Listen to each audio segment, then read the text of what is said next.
A paz do Senhor, seja bem-vindo, seja bem-vinda ao canal do professor Álvaro Bruno para mais uma videoaula de adultos da nossa CPAD. Estamos estudando sobre dons ministeriais e hoje nós vamos estudar na lição número 8, do dia 23 de maio de 2021, o ministério de evangelista. Texto áureo: mas tu se sóbrio em tudo, sofre as aflições, faze a obra de um evangelista, cumpre o teu ministério. 2 Timóteo, capítulo 4, versículo 5. Verdade prática: o evangelista proclama o pleno evangelho de Cristo com ousadia.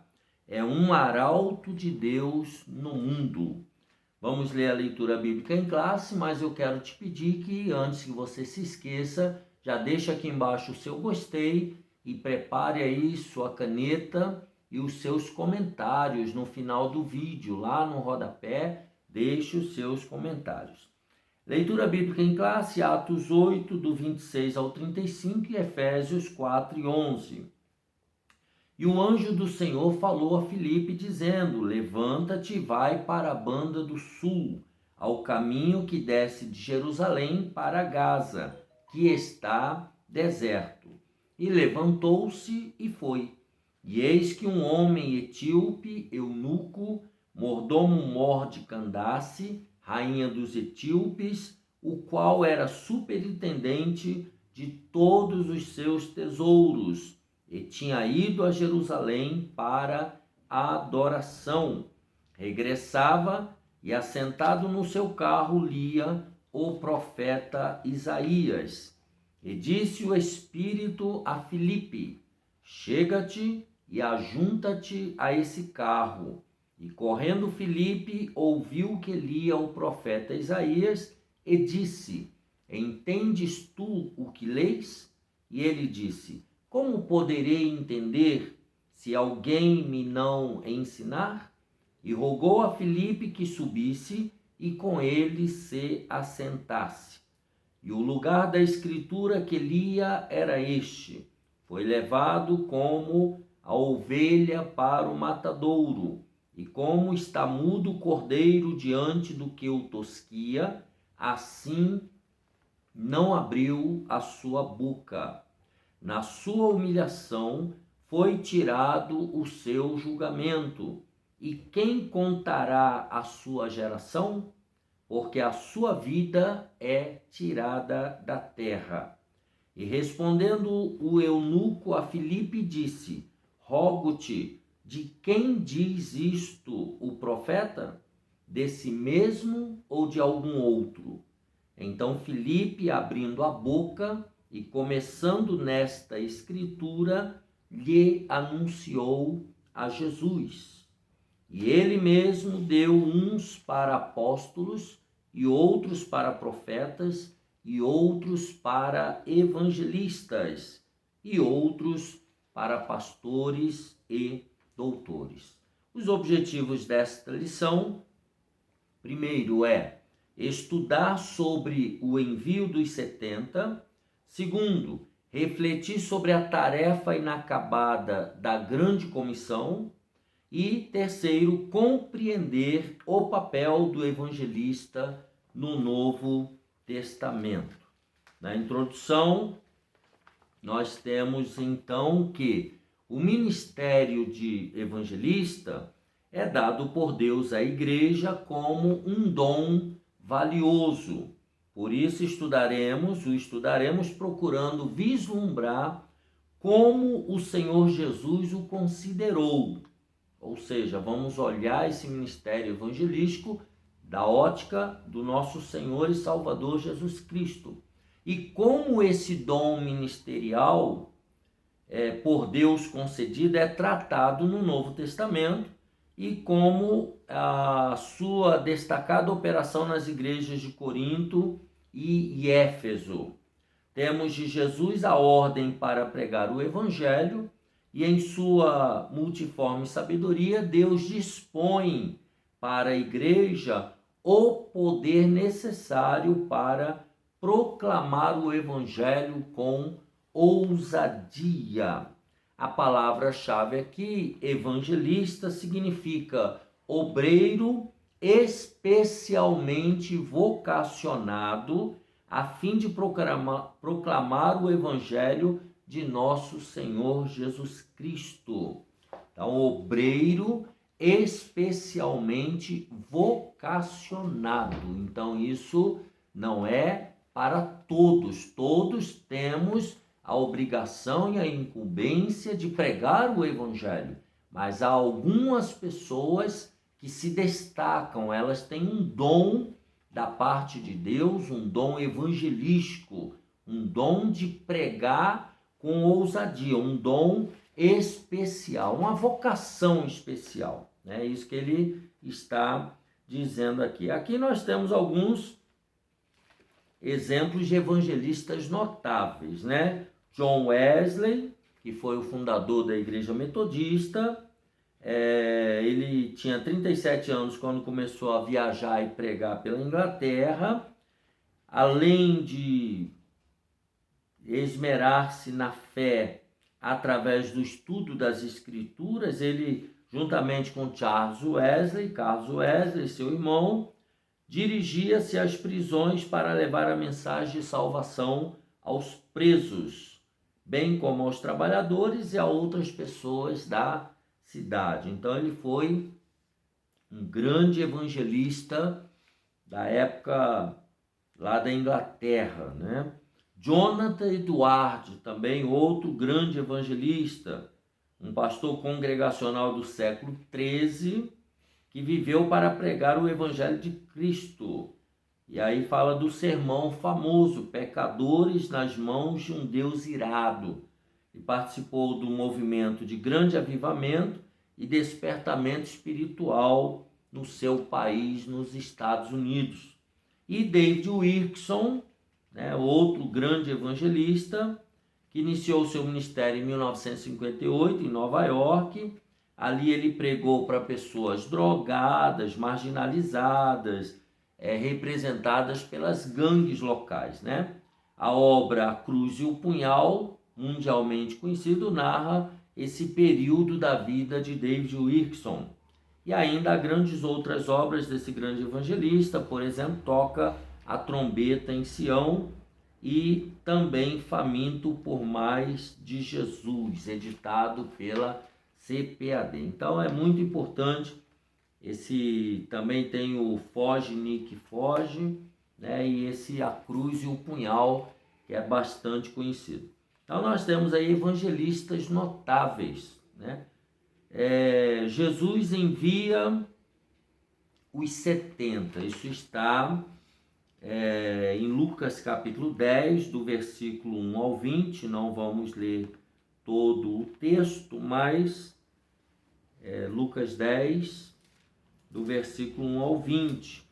E depois disso designou o Senhor ainda outros 70 e mandou-os adiante da sua face, de 2 em 2, a todas as cidades e lugares aonde ele havia de ir. E dizia-lhes: grande é, em verdade, a seara, mas os obreiros são poucos.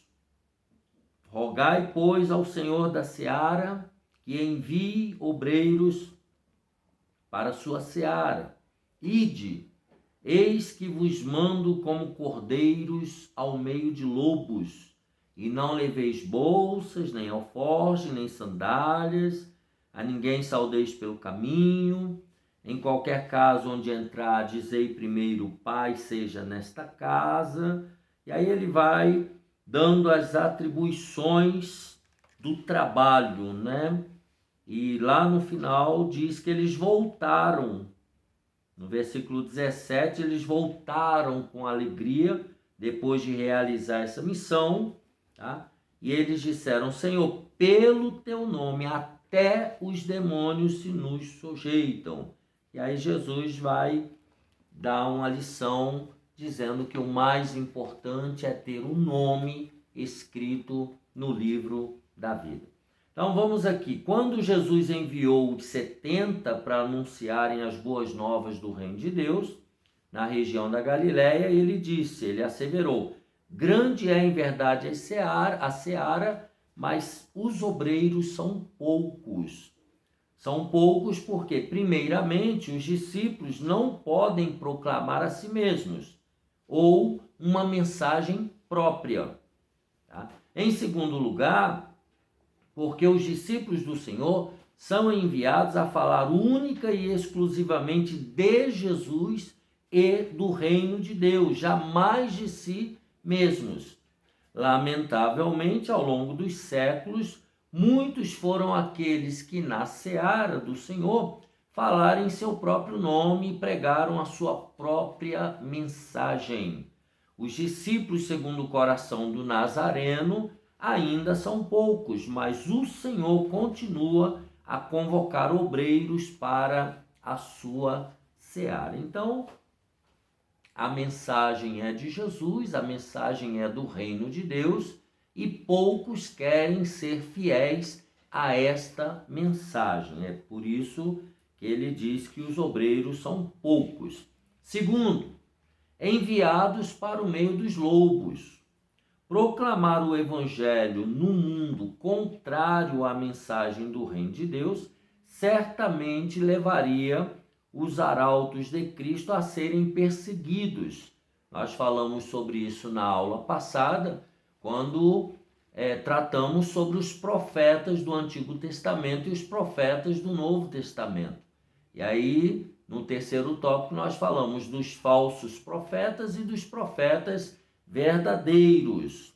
Tá? Quando os verdadeiros pregam contra as injustiças, contra a apostasia, contra os erros que estão acontecendo, a frieza espiritual, e os falsos profetas, eles só pregam coisas boas, só prosperidade, só alegria, tudo vai dar certo. Aqui a mesma coisa são os arautos do reino de Deus, tá? Diz o texto, os 70 que Jesus enviou seriam rejeitados, perseguidos e até ameaçados de morte. A história da igreja mostra que as pessoas pagaram com a vida por professar a fé em Cristo. Sabemos que logo depois que Jesus foi crucificado, houve uma grande perseguição contra os discípulos de Jesus, e os discípulos de Jesus não eram apenas os 12, né? Mas havia muitas pessoas, haviam multidões seguidoras de Jesus, e muitos acabaram na arena comidos pelos leões, alguns crucificados, outros queimados vivos e assim sucessivamente. Por quê? Porque professavam a fé em Jesus. Nas últimas décadas, mais cristãos foram mortos no mundo que em qualquer outra época da história da igreja. Os verdadeiros evangelistas enfrentarão ainda muitas perseguições, sobretudo em países dominados por religiões anticristãs e fundamentalistas. Aqui quase sempre no Oriente, né? Na China comunista, Coreia do Norte, Japão e vários outros. Eles são comparados a cordeiros que se dirigem para o meio dos lobos no continente africano, onde tem as guerras civis, né, as perseguições religiosas que ocorrem em várias partes do planeta Terra. Então, quando esses verdadeiros evangelistas ali chegam para pregar o Cristo, o reino de Deus, eles são perseguidos e muitos, inclusive, são mortos. Isso é que significa ser enviado para o meio dos lobos. Número 3, os sinais e as maravilhas confirmam a palavra. Os 70 discípulos receberam poder em nome de Jesus para pregar a mensagem do reino de Deus com graça.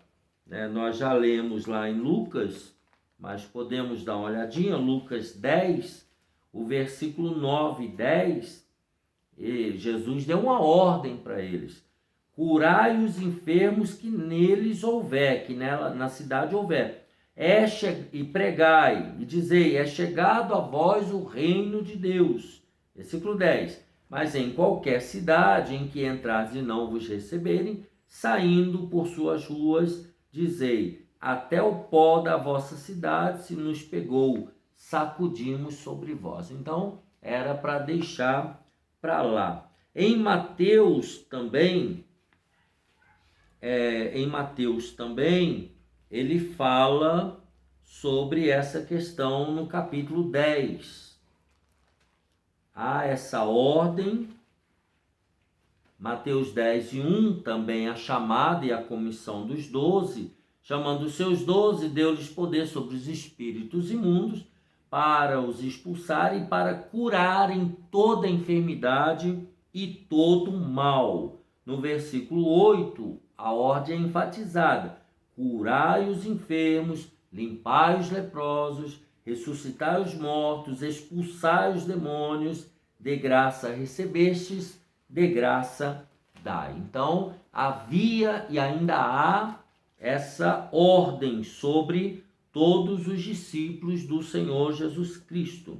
Então, quando eles voltaram da missão, os evangelistas, maravilhados e surpreendidos, diziam: Senhor, pelo teu nome até os demônios se nos sujeitam. Isso nós vimos lá em Lucas capítulo 10, tá? E ele vai continuando. Mas naquele momento Jesus lhes falou de uma realidade que eles não compreendiam. Aquele poder era para confirmar a palavra do reino, não a palavra do homem. Tá?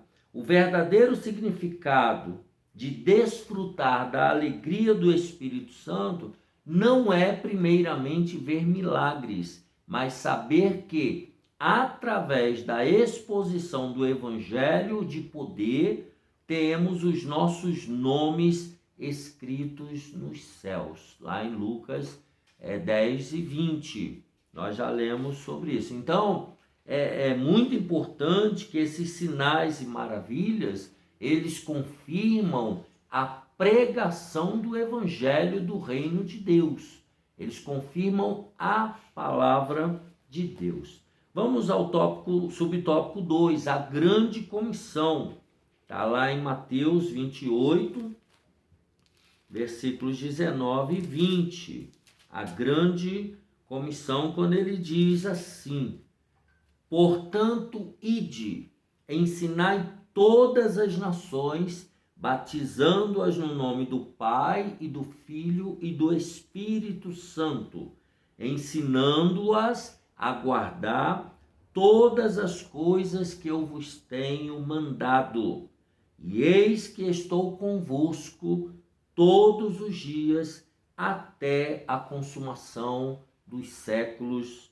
Amém. Então aqui é uma ordem, da grande comissão para os discípulos e para toda a igreja do Senhor. Essa ordem é chamada a grande comissão. É o apelo de Jesus para os discípulos anunciarem o evangelho até as últimas consequências.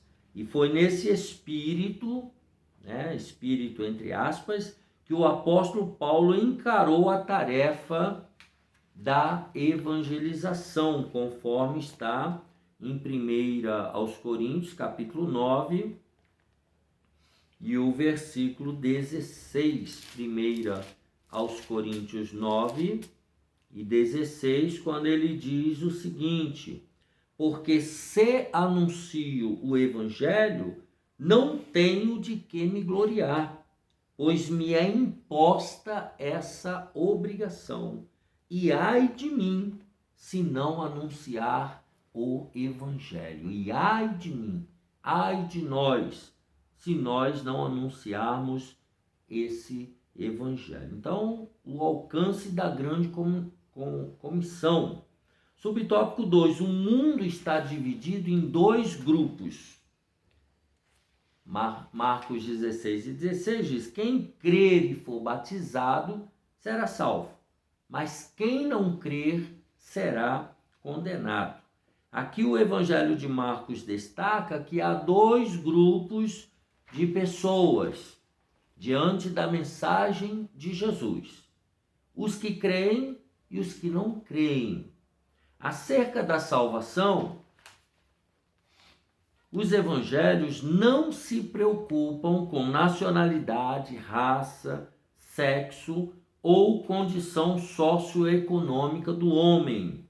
Gálatas 3:28 diz assim: nisto não há judeu nem grego, não há servo nem livre, não há macho nem fêmea, porque todos vós sois um em Cristo Jesus. Então não há separação, não há judeu, não há gentio. Paulo também escrevendo aos Romanos, ele fala no capítulo 3 sobre isso. Romanos 3:9. Pois que somos nós mais excelentes? De maneira nenhuma, pois já dantes demonstramos que tanto judeus como gregos, todos estão debaixo do pecado.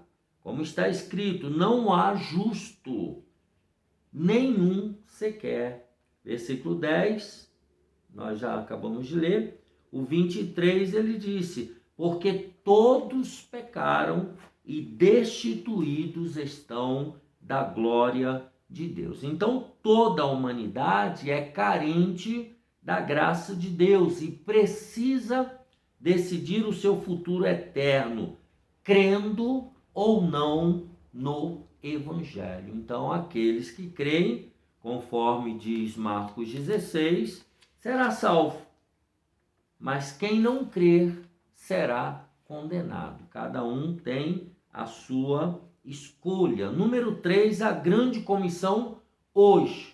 Nós vimos na época de Jesus, quando ele deu a ordem para os discípulos, e a grande comissão hoje. A tarefa da evangelização do mundo está inacabada. Apenas 33% da população mundial é composta por cristãos das várias confissões de fé. Há regiões em que o número de cristãos está diminuindo, como na Europa, por exemplo. Recentemente, na Alemanha, isso aqui foi dito há 6 anos atrás, diga-se de passagem, então não podemos levar ao pé da letra que esses números variaram. Recentemente na Alemanha, cerca de 340 igrejas fecharam as portas. Em Portugal, quase 300. A Holanda e a Inglaterra são países considerados pós-cristãos, ou seja, eles não são mais cristãos, eles já estão numa era depois, do pós-cristianismo. Deve ter alguma outra religião lá que eles abraçaram, Ainda na Europa, cerca de 1.500 templos cristãos foram transformados em mesquitas, restaurantes, bibliotecas e casas de shows. Veja como está o nível da evangelização mundial. Templos cristãos foram transformados em bibliotecas, mesquitas, restaurantes, casas de shows. Se a igreja não experimentar um real e poderoso avivamento espiritual, em poucas décadas a Europa se tornará muçulmana ou o cristianismo não mais a influenciará. Precisamos reevangelizar o continente europeu.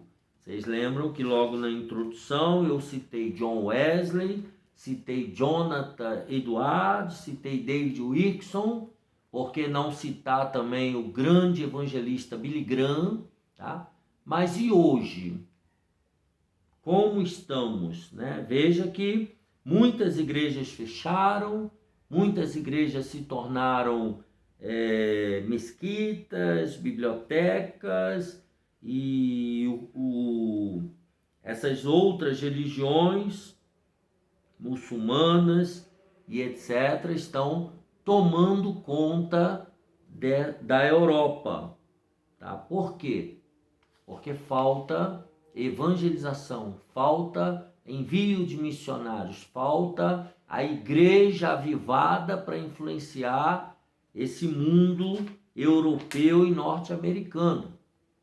Vamos adiante. O dom ministerial de evangelista.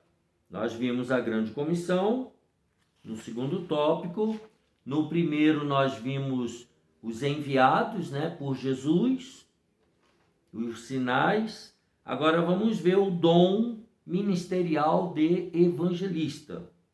O conceito de evangelista. O termo evangelista deriva do verbo grego euangelizo, isto é, transmitir boas novas do evangelho. Como dom, por isso que nós falamos lá logo na introdução, que é um obreiro especialmente vocacionado por conta desse dom que a pessoa já recebe de Deus. Como dom, refere-se àquele que é chamado para pregar o evangelho. Foi concedido pelo Pai através de uma capacitação ministerial, objetivando propagar o evangelho de Cristo para toda a humanidade. O evangelista tem paixão pela salvação dos perdidos. Então, o evangelista, essa pessoa especial, essa pessoa com esse dom, com essa chamada, ele é um apaixonado por almas.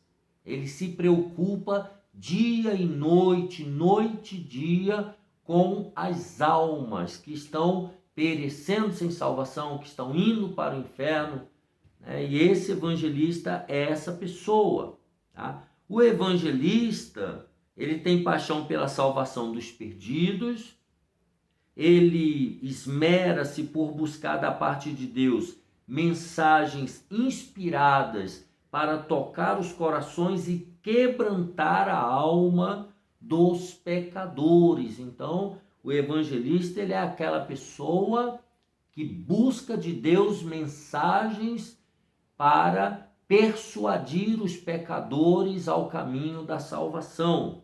Isso é um dom. Não é todo, conforme falamos na introdução, não é todo mundo que tem essa chamada, esse dom, essa paixão. Nós deveríamos ter, mas não são todos que têm. Nós amamos os pecadores, levamos o evangelho, mas não são todos que têm essa chama ardente 24 horas pelos perdidos. Subtópico 2, então esse é o conceito de evangelista. Subtópico 2, o papel do evangelista. O evangelista é, por excelência, o pregador das boas novas de salvação. Através da sua mensagem, vidas são alcançadas e conduzidas a Deus. Muitas vezes o evangelista torna-se um plantador de igrejas, como tem ocorrido em diversos lugares do Brasil e pelo mundo afora. Um evangelista cheio da graça de Deus poderá tocar corações com a mensagem do evangelho de modo tão convincente que leva o povo a crer e a acatar as boas novas da salvação e ao Salvador. Então, o evangelista é essa pessoa de oração, essa pessoa leitora diária da palavra de Deus e preocupado em pregar as boas novas. É aquela pessoa que quer ir para os hospitais, quer ir para o presídio, quer ir para as praças, quer fazer ar livre, quer proclamar a palavra de Deus, entrega folhetos, onde está, fala de Jesus. É o papel do evangelista. Essa pessoa apaixonada pelas almas e essa pessoa é disposta e disponível para plantar novas igrejas onde ele for enviado. É um missionário de nascença, digamos assim. Subtópico número 3, a finalidade do ministério do evangelista. Qual é a finalidade desse ministério? Da mesma forma que o ministério do apóstolo e do profeta, o do evangelista tem por finalidade preparar os santos do Senhor para uma vida de serviço cristão, bem como a edificação do corpo de Cristo. Vamos ver Efésios capítulo 2, do versículo 20 ao 22.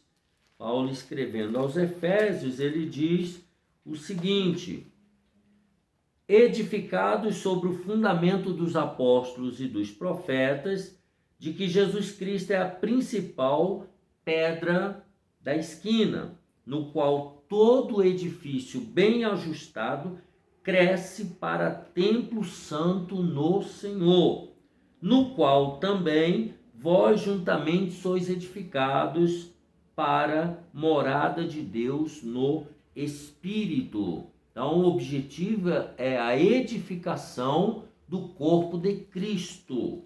Por isso, espera-se desse obreiro que o fundamento do seu ministério seja Jesus Cristo, o nosso Senhor.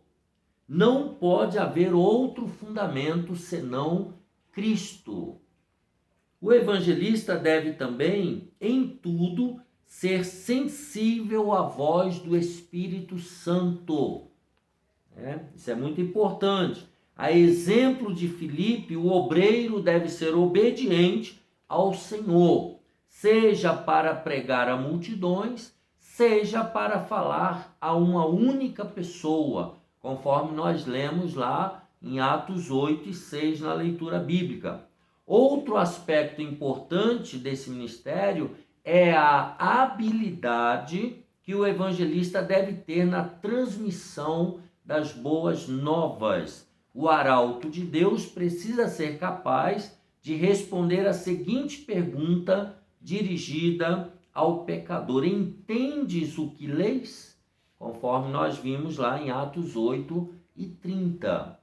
Às vezes a pessoa lê a Bíblia, mas não entende, lê um folheto, mas não entende. Há coisas, há curiosidades que o pecador tem, que o evangelista ele precisa ter a habilidade para responder esses questionamentos. Portanto, é muito importante que, além de receber o dom de evangelista da parte de Deus, receber essa chama, esse evangelista, esse obreiro, precisa se capacitar, lendo a palavra de Deus, fazendo um curso teológico, fazendo um seminário, aprendendo cada vez mais, participando de congressos, aprendendo nas reuniões de obreiros, enfim, esse evangelista ele precisa estar cada dia mais capacitado para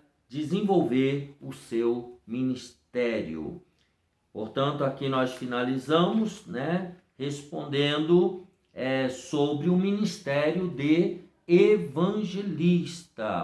E aí na conclusão ele diz: o dom ministerial de evangelista é concedido por Deus a algumas pessoas conforme o propósito do Espírito Santo, para o fortalecimento e a edificação das igrejas locais. E ele diz aqui: isso não significa que os crentes individualmente estão desobrigados desse trabalho de evangelização. Todo seguidor de Cristo, isto é, todo aquele que se acha discípulo de Jesus, tem em sua caminhada cristã o firme compromisso de propagar a mensagem do Evangelho. E deste compromisso não se pode apartar um único milímetro. Que Deus levante mais evangelistas para a sua grande Seara. Que Deus te abençoe e te guarde. Deixa aqui embaixo o seu gostei. E assim finalizamos a lição 8, o Ministério de Evangelista. A paz do Senhor.